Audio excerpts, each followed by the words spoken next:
Hello and welcome to our first in a series of feature interviews that Aaron and I will be conducting across the Punter Show. By the time we get to a few of them, it'll probably have a name, Aaron, but at the moment it's just you and I doing feature interviews. And today we're with Stewie Davidson. We're good friend of the Punter Show. He's been on the Punter Show a lot. For those who've been watching the Punter Show, you know our thoughts about Stewie and greatest bloke in the world, all that sort of stuff. But one of our most successful punters, and we thought it was a good way to start. Thank you for coming on, Stewie, again. My pleasure.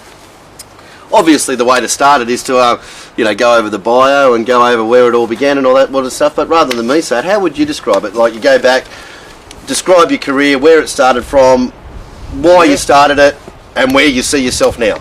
Well, basically, both my parents were school teachers and my dad was a bookie on the weekend. So my first job basically was running prices from the flat or the ledger into the paddock on a Saturday. I loved it. I was there, couldn't wait for every Saturday to school. Got to most of the midweeks when I could. As soon as I turned 20, I fudged my date of birth by a year to make myself 21 and took out a bookmaker's license. And basically, I did that for the next 20 odd years up until EI. So EI was, I think, 2007. Yep. So I held a bookmaker's license for 20 years. I was on the rails for 12 of those years. Look, I've got to be honest, I really enjoyed it. I wish I could go back to it now, but unfortunately there's no people at the races, so there's no business at the races anymore. So that drew me to the punting lifestyle, and basically I've been doing that ever since. And how would you describe yourself now as a punter? You've obviously merged from being on course to off course. How do you describe what you are? Well, look, the ring was a lot more fluent and a lot bigger when I was bookmaking. You could get on to win more. You could punt 7 days a week, and there were bookies everywhere willing to take your bets. The environment today is much different, or very different, I should say. It's now very hard to get on. The days of the week you can bet realistically, considering the size of the pools, is limited to realistically Saturdays, Wednesdays, and the occasional Thursday. And betting from home is not the same as betting at the track. You miss that social interaction with people. I enjoyed my time at the track, 10, 15 years ago. I had a good time and it was a good upbringing and I learned a lot and I met a lot of good people. Now it's a very solitary, mundane sort of existence, really. I'm updating databases, I'm watching videos, and I'm punting, And that's about it. Like, when I was actually putting it together, I was thinking, okay, well, we've obviously, sort of, I suppose most of us have grown up around about the same age, but I was thinking about the big name punters of the time, past Hollywood George, the Fireman, Hong Kong Tiger, One Way Ray Hopkins, all of that. Are you aware that probably you, Fletch and Sean Bartholomew, Kingsley Bartholomew, you are now those people? No, not really. It was a different environment. I know it's a different environment, but they were the legendary punters of the time. True. And now you're that legendary. I wouldn't put me in the same but fish you're as the other ones. you're too humble to say that. But that's where that's nice of you to say. But that's where you blokes have become. True. It's grown up in front of our eyes, and suddenly, hang on. You're 20, 30-year veterans at the game. But there'll be another generation of those blokes. I know, but have you stopped and thought about that? No, you're that. I'm definitely not the Eddie Birchley. The Fireman. Oh, geez, he was fearless. No, I'm not him either. I like to think I'm Ray Hopkins, but I'm probably not him either. But the problem is now we don't get to see these faces at the races. No, that's right. Unless you start to know everyone. Like, I've been lucky and I've introduced myself to everyone. I've met Dallas. He's introduced me to a lot of people, Cookie and all those ways. But unless you go out there and you get to meet a couple of these people, you actually don't know who they are. For sure. That's right. A lot of the money's just off track now, as you said. We're all in majority, I would imagine. The majority, exactly.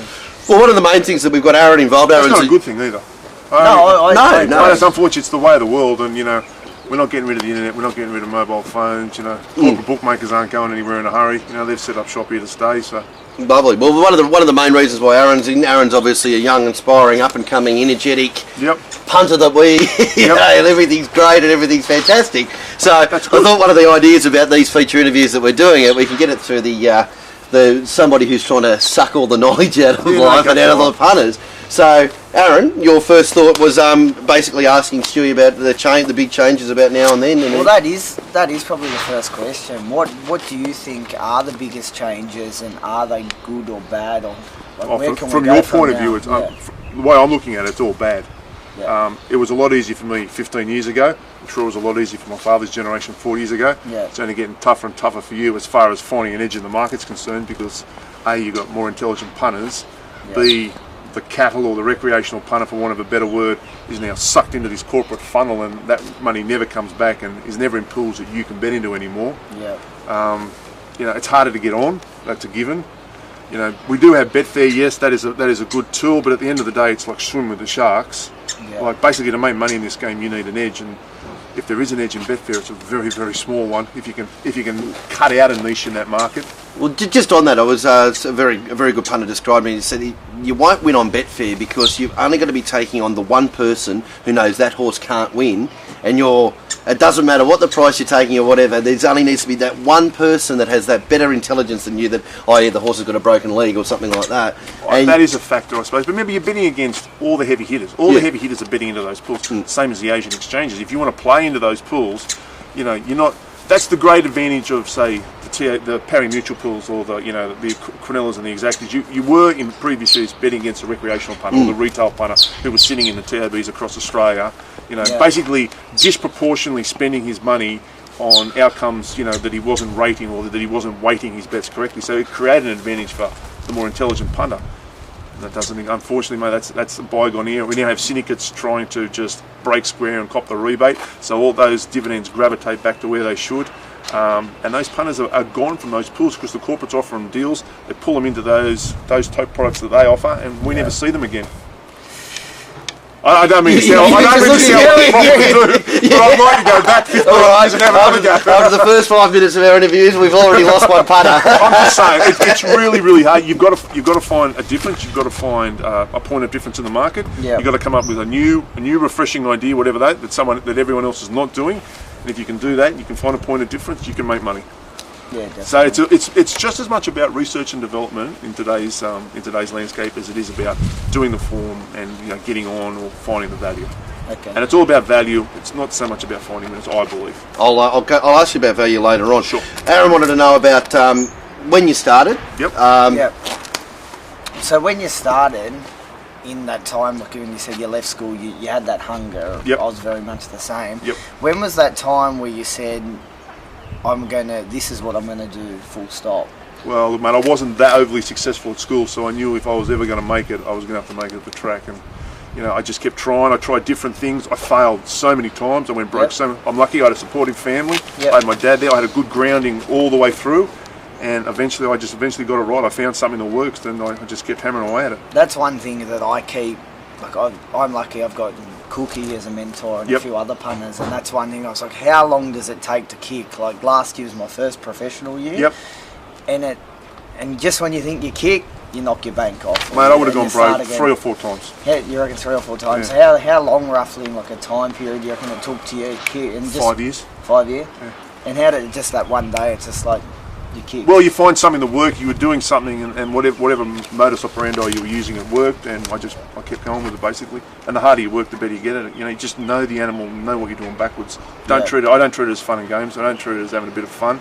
I want to know the form inside out, back to front. I want to watch what's happening in the market, and then I want to make educated decisions. Yeah. And mentors the way through. Obviously, your family. We see Alan at the races every week doing his best. Not exactly busy, but yeah, unfortunately, he wants to be busy. He wants to keep going there, and Damon, he'll go there till the day he dies. But I don't know. His business is just getting smaller and smaller, unfortunately, because on-track attendances and people going towards wherever he's working. It's just dwindling away to nothing. So he was obviously a mentor for you, but what other mentors coming through Mate, the I ranks? try to learn from everyone. I'm very open-minded when it comes to people's ideas. That's why I like the Vince Arcadi post-race stuff. I like reading how other people see and perceive races to have been run. And, you know, if you stop learning in this game, you're going to go broke very quickly. You know, this game matures at a rate of knots. You've constantly got to be changing. You've constantly got to be learning, as I guess you do in any industry in life. But when you think you know it all and you think you've got it down pat, the game will change on you, and you've got to keep looking and doing something different. That's a hard thing to do, Stu, because none of it. We're not getting any younger, and that drag becomes that. How do you keep that zest to keep wanting to learn and not just say, stuff this I've lost it, honestly, and that's to my detriment. I've lost that zest to keep learning. But I know if I stop, then, you know, I've still got to put kids through high schools and whatnot. You know, one's in university now, so I can't stop for a couple more years. I've got to keep dragging myself through the mundane sort of thing that it is. But that's life, you know. I live a good lifestyle. I'm not complaining, don't get me wrong, and racing's been very, very good to me, but it was great to me 10, 15 years ago. It's now just good to me. It seems to have lost its energy, hasn't it? Like that real excitement. Do you think the early prices have taken that excitement away? That's one thing Cookie always says, and a few of the older got the fixed odds, the early fixed odds coming out. Because I know when you're punting, like you'd be working from early hours of the morning watching all the prices. Because how important are early prices to you? Well, unfortunately, fixed odds, early doors, pre-post, and top fluck is basically a tipping service for the bookmakers. Yeah. So if you show your hand in those markets, and your opinion warrants respect, then they're gonna take it on board, and you're going to be affecting your own price. So I want to really be enticed if I'm going to come into the fixed odds in the morning. I did come into one horse on Saturday in the fixed odds. I came in early, but I really need to see some big value there for me to be, and also for the top fluck business. I don't really want to be showing my hand, because if I want to do something for the pari-mutual pools where I want to hide the money, I don't want to be giving everyone a leg up to where it's going. How does it affect you? Like you see something that's come up, just say it's $12 when the pools when the first bets come out. Yep. Wrong price. Yep. It's into $6. Does that play with your head? It used to mind fuck you, for want of a better word. Now I just ignore it. Yeah. Especially if it's in places where I can't get on till 9 o'clock in the morning. So yeah, it must because it doesn't exist, does it? Exactly. But it is frustrating, and I know your point. And Yeah. if you're the sort of punter that likes backing things to win around that $2,000 mark, then it's extremely enticing. Because they make plenty of mistakes. But they also put up a big margin to help themselves. Like 128, I notice now, 130% marks are going up in the pre-post. Like, if you're going to keep betting in the markets against the 30% margin, you want to be pretty bloody good. Yeah. Regardless of your overs or unders. No, we're saying Betfair, you're basically betting 100% market, let's say the 3% commission they take or whatever it is, and it's hard to make money there. Now they're putting up 130% market. Now obviously they make a lot more errors than Betfair, but still you've got to be very good to be consistently betting at 130 and beating them. Fair enough. You know what I'm saying? Yeah, definitely. How did you deal with the emotions of the punt in that growing period? Very badly. Very badly.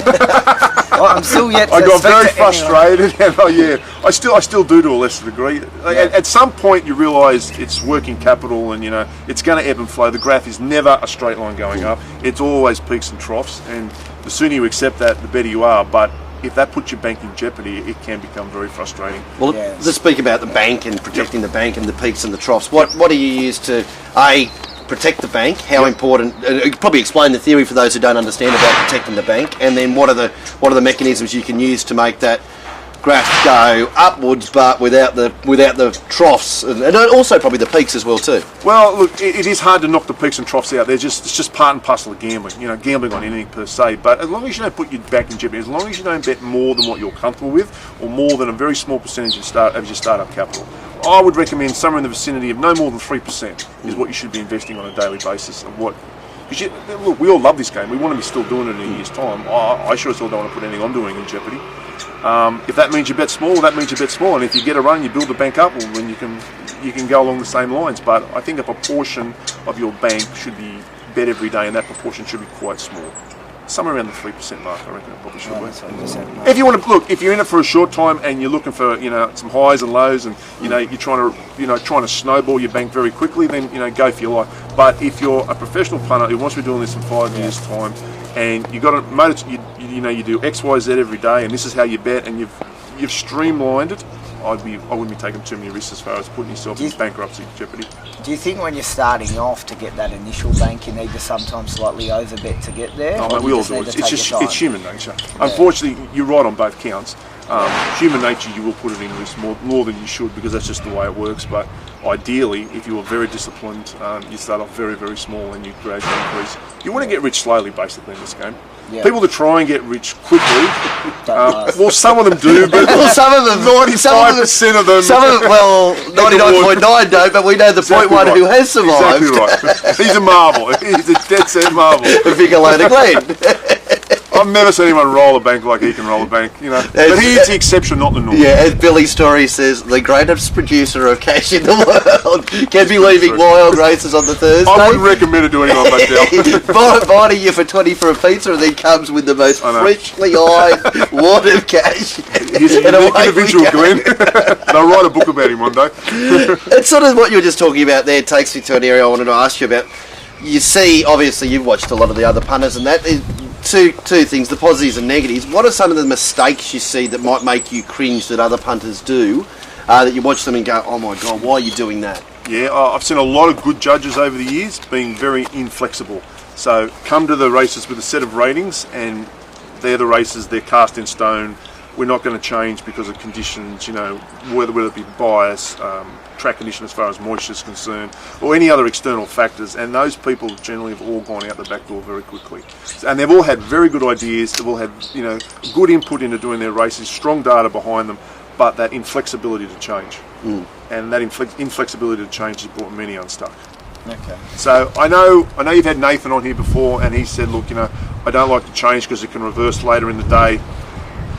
I'm completely the opposite. So I'm happy to recalibrate my markets after the race before. So I'll recalibrate them every race. All right, I got a question on that. Because when you started punting, yep, you'd go to the races, prices didn't come out for each race. Yep. But when you're betting in the early prices, so I look at the day of betting races 1, 2, 5 and 6 because of those prices. Yep. I've put myself into a position, the day's changed, then how do you get out of that?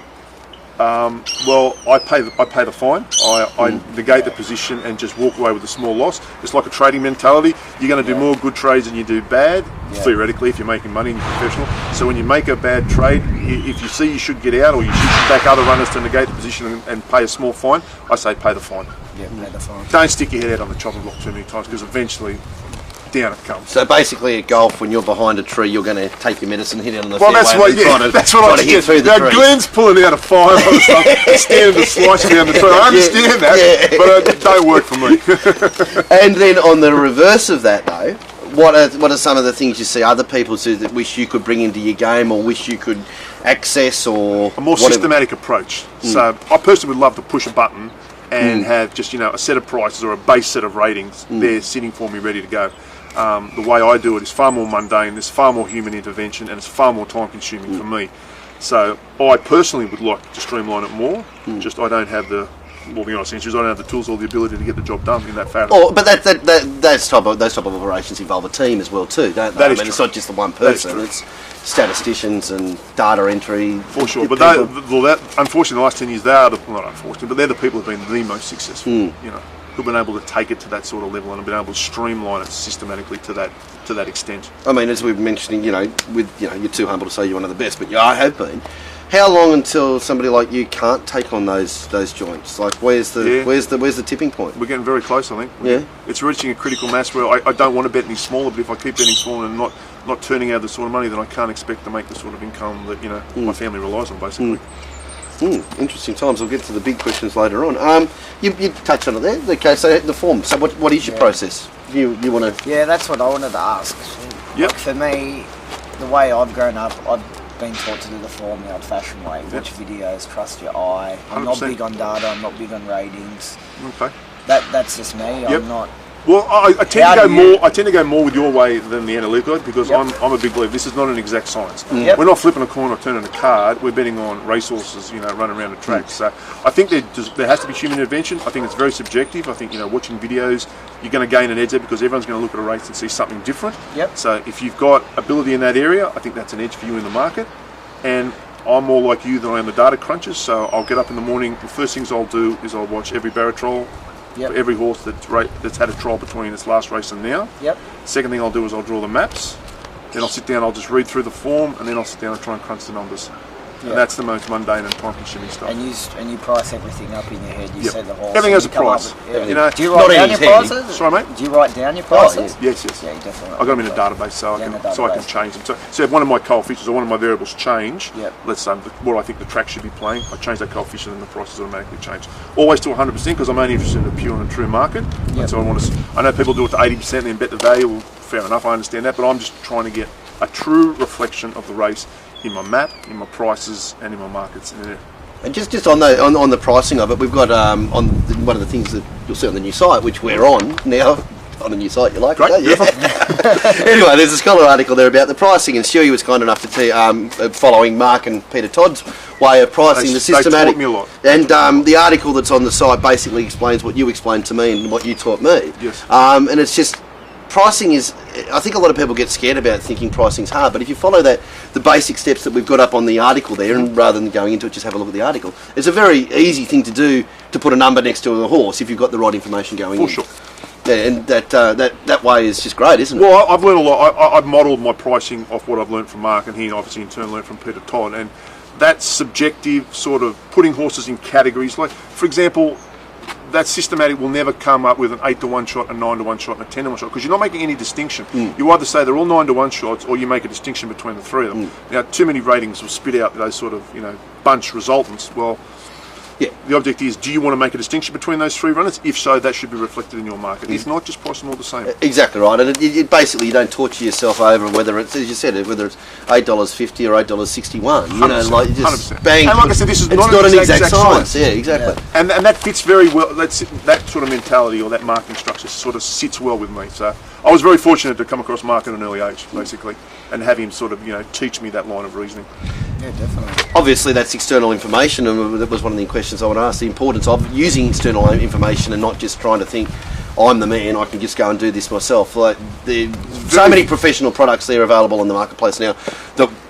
We had the Sportsman, I suppose, when we were growing up. Yeah, pretty. Look, we didn't have a lot else. Look, we don't know it all. As much as we'd like to think we know it all, we don't know it all. And people can watch a race and see something completely different, and it's more than likely got validity. So, a grouping of an idea is far more educational, far more beneficial than just going down this tunnel vision of I'm right and this is the way it should be done. Now, I know that works for some syndicates, who've spent hours and hours and have teams of people doing things, but I'm a small enterprise in that regard. I'm always interested when people see a race differently than me, or when someone's got a different idea.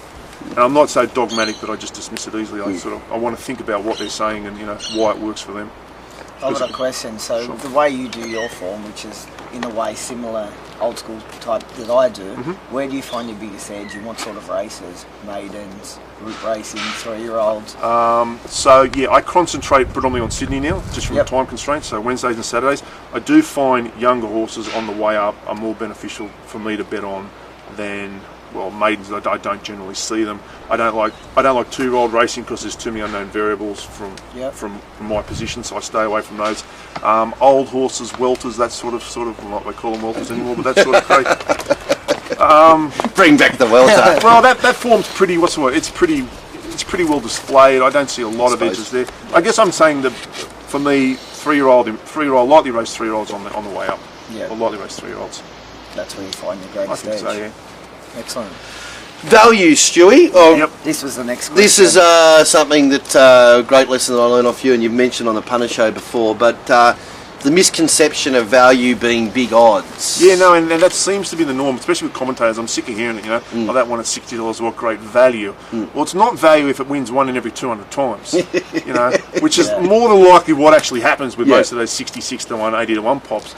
Value is just, the price you're getting versus what you conceive or what you perceive as being a true reflection of its chances. So if you rated $1.20 and you're getting $1.30, that is value. Yeah. And more likely that scenario will come up more often than that every 80 to 1 pop that goes around. Mostly they win about 140 to 1 in every 141 times or something along those lines. Is it a fair observation that I make of you that one of your great skills is being able to price, say, a 6 to 4 chance even money? Yes, and that is where I concentrate most of my betting, is in the pointy end of the market. I don't see a lot of mistakes. I don't see a lot of value in the outer prices or in the bigger prices, and you literally can't generate the turnover. Even if you can make, if you're a great punter and you can make 10% on turnover backing roughies, how much can you actually turn over on 100 to 1 pops over the course of the year to make that 10%? I can turn over a shitload of money on even money chances. If I make 5% or 4%, at the end of the day, my bank balance is going to be a lot higher than the bloke making 10% on turnover back at 100 to 1 pops. And you just mentioned that. What is the magic number to aim for profit on turnover? Look, 10% used to be very doable, very achievable. I can't achieve that sort of figure anymore. Really? No, I cannot. I don't know. Look, I'm working at about 3.5 at the moment, but I'd like to think someone with a little bit more get up and go can do better than that. Makes it's a third, isn't it? It's a third, and my turnover's less. And your turnover's less. I was so I going can to say tell you what's done my profitability. That's why I'm looking at other things now. Well, you should say too that every time that, not that Stewie's had. Are you still running on? Never had a losing quarter, or has that record been? No, it's been done. I've got one. Oh, he's had one losing quarter, people. But there's normally if Stewie's had like a couple of bad weeks in a row. I know I've got a call. He said, "You've got Chinese Dave's number?" I said, "What?" He said, "I just want to look at having a service station." I did ask that for a while. I got into property development instead. Probably smarter. I don't know. Well, so time will tell. Ouch. You're really scaring away the young buck. I know, mate, I don't mean it because it's such a... you know, if you're keen, you can make it work, basically. Yeah. If you've got that hunger, it's like anything in life. If you want it hard enough and you're willing to go out there and get it, then you can make it work, but you just got to put the work into it. That's the next question. How do you keep that hunger, like you said? Well, I kept it for about 20 years, but unfortunately now I've lost it, so I wish I could get it back. And service stations and property Sitting development. sitting in an office, you know, Yeah. crunching numbers, watching videos, watching barrel trials all the time, it's done my head in a bit, Do you know what I mean? the longevity, your longevity's probably been, by not being at the track, it's been 100%. taken away from you, Yep. hasn't it? Yeah. And given the opportunity to get back at the track and go back on the rails, I would take it up. But But can we get people back to the track? well, at the end of the day, when I was finished fielding in 2007, I got my ledger out. Yeah. I got every bet listed down there. I penned every single bet where the punter took top odds. I penned every single bet that I took from a punter that actually made money. And then I looked at the ledger at the end of the day, and there was about $25,000 worth of bets on that ledger, and I was paying $6,500 to work per meeting. I went, the hell am I doing? How do I think I can possibly, you know, win 25% on turnover off, you know, clients that are going to lose money to me when I can't win off the remainder of the bet? And that's when I just decided, you know, enough. And then EI came and I went, well, someone's telling me something here. There's the tipping. But what about operating from on course? You know, like having if the race clubs actually understood there was an importance of supporting professional punters, because obviously they, you know, whatever the professional outcome is at least 50% of the pool, probably growing even more and more. Might say more and more. Yeah, so why wouldn't you want to try to get them on course to be then betting through the betting ring, to improve the on-course betting ring, to improve the circular flow of money, and maybe inject it that way to say to you, well, here's a workable office, here's everything you need to plug in. Yep. Come and join us. There's a lot to plug in these days. Like, yeah, I know. I'm saying that you can't just focus on fixed odds wagering anymore. That, you know, that market's done and dusted. It's got too many smart heads. So you've got to look at all the other paramilitary pools. And for me to be doing that, I need computers. I need them plugged into all sorts of things. If I was just concentrating on fixed odds, yeah, I'd be at the track with a laptop and, you know, sitting out watching. You know, sitting out with us, yeah. Exactly right. Yeah. But I'm trying to look away from the fixed odds products more and more. Yeah, okay, fair enough. So, and you'd be and better off to be doing that off course. But then again, but that's becoming an unself-fulfilling thing because it's driving you mad. That's exactly right. Well, it used to be I was working at the stand, I had a bloke in the commission room, and I just kept running back between the two of them. But that's when that was viable. Now the bookmaking didn't become viable. The commission room's now disappeared. I don't think it's even there anymore. I think they've shut it down. Yeah. You know, so I might as well be sitting at home. Yeah. All right. Well, let's get back to happier things and things about like It's not unhappy. It's a fun game. You know that if you get it right, can be very rewarding and give you a great lifestyle. As Marx is the greatest intellectual challenge he's doing. Mate, it's brought me from the western suburbs to Coogee, so you know I've got nothing to complain about. A former whatsoever. swimming champion. I don't know about that. But then you still get the enjoyment of the form and finding the winner and getting that edge. You do, but it's not the same as you used to be. Like I used to be dirty as hell when I used to call a race meeting off. I'm not like that anymore. Yeah. It's like, great, I got a day off. You know, Really? I go for a swim or something. No, don't say that too loud. There'll be somebody. I know. I know. Glenn's still got that catch and kill mentality, but yeah. Well, let's talk about some of the things about the form that you look at. Sure. SP, one of Mark's big things, is something obviously that you follow the theory of the SP profile. Well, look, it's basically leading into a race. It's a sum total of all its previous ratings, so quite obviously it has a very strong bearing. Areas of form. Yeah, what about fitness versus ability of horses? I fell into the trap of Vanbrugh on first up on the weekend. Yep. I thought it had the most ability in the race. The fitness beat it. I think you're right. I think be very wary of fitness first up on wet tracks. First up on wet tracks? Okay. I think it's very hard to have a semi-fit horse, let alone an unfit horse, racing around on these heavy 8s and heavy 9s that we've got. I know tomorrow we're talking a soft 7, it's probably not so relevant, but on those genuine heavy tracks, fitness plays a huge part. Alright, another part, because this is one thing that Dallas is quite big on, is the tracks and the track ratings and how right and wrong they are. Mm-hmm. How much of an emphasis do you put the form into, whether it's a slow, like a soft 7 to an 8 to a 10? Not a lot. So I make up my own mind about what I think of the track, and I'm far more interested in the bias than in the track condition. Okay. And bias was the next point. Obviously, it's become, I suppose, what we've grown up with is the buzz thing, isn't it? Sure. Movable rails created it, and artificial watering of tractors created it. And it's obviously if you don't believe in bias, you might please keep betting because they're the people we need to take their money. Well, that's my approach. Now I know there's people that go there with fixed ideas, and they say that works for them because people overcompensate, but. That's true, but it's still, you still got to recognise that bias exists. I think so. Look, I ran a program because I grabbed all my ratings raw and I grabbed them after I changed them, and I ran them over a 12-month period, and I found 55% of the time I did better off by changing them. Now that may not sound a lot, so still 45% of the time I would have been better leaving them off, and that's what people are going to quote. Oh, look what happened here.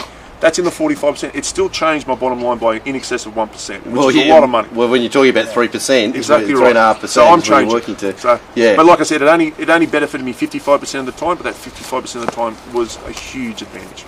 Distance. What's some of the things you look at for distance? I know Mark's got the distance blocks. You know, going from 1,600 to 2,000 metres is a big challenge. 2,000 to 2,400 metres is an even bigger challenge. What are things you think about when we distance? Once again, all horses are separate entities. They're all individuals. They all have their distance range where they feel comfortable in. If they're racing outside that different range and it's their first go trying it, obviously I'm not. You know, I want to wait and see, or I want to be negative towards them when they actually make that jump. Until they can prove themselves at that distance or that distance range. And then does that come down to price? Whether you take 100%. That? Everything comes down to price. I suppose that's why I've been with Mark and Mark's Markets for so long. I'm not particularly interested in what you like. I'm interested in what price you think it'll be, because every horse has a chance at the end of the day. Just staying on that, the theory of how Robbie handles it. Like, he might have something rated $3, but if he hasn't got a cross next to it and it's $5, he doesn't want to know about it. Are you a little bit the same? No, not particularly. Yeah, so if you're overs, and you want to look, consider as I get longer in the market, if I price something $26, I'm not interested in taking 30s. Yeah. While if I've got something priced 6 to 4, 7 to 4 will probably interest me. So the wider it gets, the more I need sort of a parabolically over the odds to get on it. Yeah. What about with jockeys and trainers? How has the emphasis on that changed over time? No, I don't think so. You don't think so? No. Do you wait a lot on, like, with who's riding the horse? Yes, obviously, and current. So how they're going currently, I think, is more important than how they go overall. So let's say a data life of, let's say, 3 months. How have they gone in the last 3 months? Okay. And compare that to, say, their yearly average. Sort of gives you an idea of whether. Do you actually look at their facts and figures of a jockey's riding stats, or is it just your opinion of how they're riding? No, facts and figures. Facts and figures. Okay. Last 100 rides is something I've got in the habit of looking at how they've gone their last 100. Rides on favourites? Under 10 to 1 is another stat I like looking at. So horses in the market that are expected to do well. I'm not particularly interested in how they go on 100 to 1 chances, because they even have to ride them differently. You know, like they've got to hold up. They can't be taken off early. You know, they've got to be looking for, you know, drags into the race. They're only on a 1% chance. You know, well, if you're on a 6 to 4 chance, you get a few more luxuries. What we talk about trainers and jockeys, inside information. Some people obviously survive on the game and survive very successfully on the game through inside information. What are your thoughts on that overall? I don't give it any credibility whatsoever. I think most trainers know what's in their backyard and their backyard only, and jockeys to the same degree. They know what they throw their leg over. They don't particularly know what they're up against. I know this day and age a lot of them do the form, and we've got people helping them do the form, but I find it's actually probably more of a hindrance than is a help. You know? Do you think that's changing the game a lot? Because there's a lot of races you look at and go, there's a lot of pace on paper, because they're all doing the form. 100%. They're pulling up, and it's affecting the way we look I don't at know how you races. get around that one, but Aaron, you know what I mean? If there's no pace on paper, and you know you're rated off that, and all of a sudden you know it's yeehaw when the gates open. Sydney racing's a little bit more, what's the word, sedate. They generally jump and more than likely will take the positions. Queensland, on the other hand, is just a completely different kettle of fish. Like the tempo they run those races at compared to the tempo we run our average races, that's far greater. Would you change your jurisdiction, or is it is Sydney? It really becomes horses for courses for me, and what I know. I have tried to branch out, Queensland and Victoria. I have not been as successful as I thought I would. I am doing a little bit of betting in those jurisdictions at the moment, trying to just say, okay, if we can't make a lot out of Sydney, let's try and make a little bit, you know, here, there, and everywhere. I'll tell you in a year's time how that works out for me. Let's overcatch you at 3.5%. You mentioned about wet tracks. Any theories on that? Obviously, we're in the middle of winter, so wet tracks are obviously a little bit more relevant than anything else at the moment. I sort of bet down on wet tracks. You do bet down? I'm not a good wet track punter, purely because I'm looking at the pointy end of the market more times than not. Maybe I should revamp that thinking when the tracks get wetter. Obviously, chaos theory comes into horse racing, and you know, short price favourites, you know, can find other external factors that can bring about their demise that isn't prevalent on sort of dry tracks. I think one thing that you're showing here is obviously we know this, but hopefully showing people is the knowledge about your strengths, your weaknesses, all of that.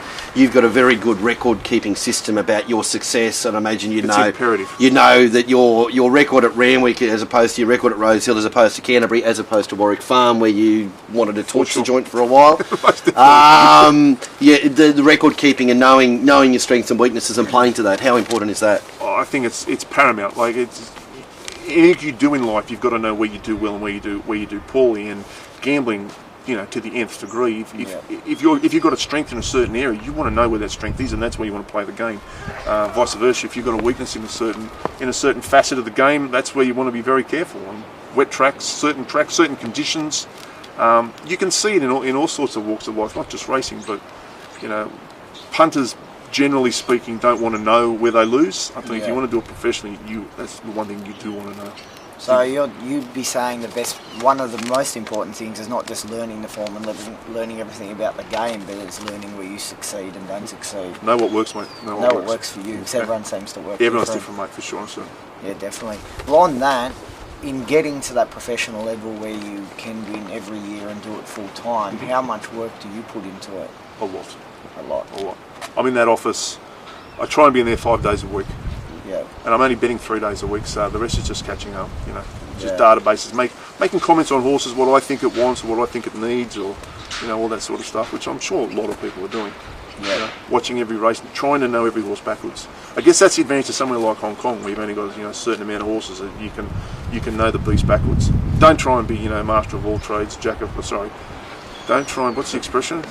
Jack of all trades, master of none. Exactly right. You want to be the other way around. You want to be the opposite. Yeah. Is that something you'd ever think of doing, the swapping to Hong Kong, being that's only 2 days a week? Tried, had a very quick look, failed, walked away from it very quickly. Decided there were too many bigger fish than mine, and did I really need to be playing in pools where they wanted to populate it? Okay.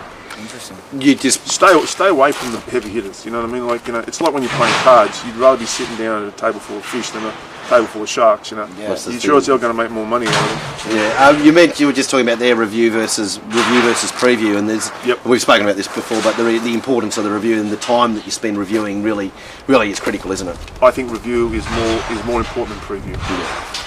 And I want to hear different lines of thought. I want to hear how someone perceived a race completely different to what I logged, and then I want to work out why. And then maybe I've been making that mistake for the last 6 months, and I'll change it. Okay.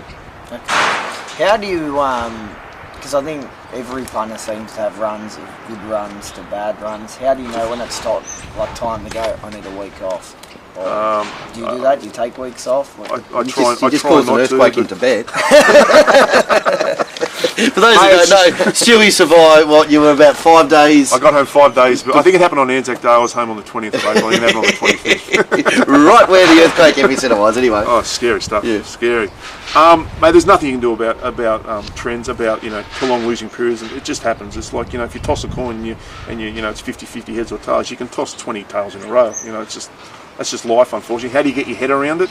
Well, it depends on how disciplined you are, I suppose. If you let it mind fuck you, if you really let it get to you, then maybe that's the time to go away and have a break. Yeah. If you're the sort of bloke that can cop it on the chin and back up the next week, well, keep on going. Just keep doing the same thing. Keep taking the right price, keep taking the value. Eventually the tide will turn. But that important, if you are started, walk away and have a break. You really do need to clear your mind. Yeah, because it does become so mundane, doesn't it? What's all about Glenn? Like he's got that walling mentality or whatever. He just never wants to go anywhere. There's more. There is more to life than the races. I know people don't want to hear that, but just clear your head. Gauge for swim, I suppose. That'll clear your head. But I don't think using Glenn as any point of reference in this discussion has got relevance. I just said he is the unique character. He is a unique character. What would you say some of the best moments you've had in racing? From a punting point of view? Yeah. And generally. And generally in racing. Like in Just the be whole happy. When I first started bookmaking, a horse called Soho Square won feature mile race at Randwick. It was with Patrick Payne on it with about 46 kilos. And it was I was in the outer, I'd only been working, probably 5 or 6 years. It was right down the bottom, it was number 19 or 20. Yeah. I couldn't even see it on my board. So I'm laying all these things up the top. I do remember, Paddy giving it a dig in the ribs and me going, what the hell is this thing in the yellow? And looking down going, oh, hallelujah, brother.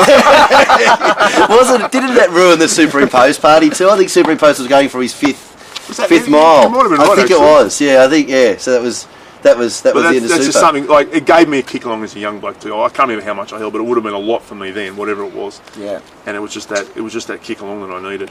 And it was, yeah, definitely. It was more good luck than good management. It was literally not laid because it was that day. If it was number 19, it was down near your ankles. It was invisible. You've had some good moments we've spoken about quite a bit on the show with Glenn going up and down to the provincials.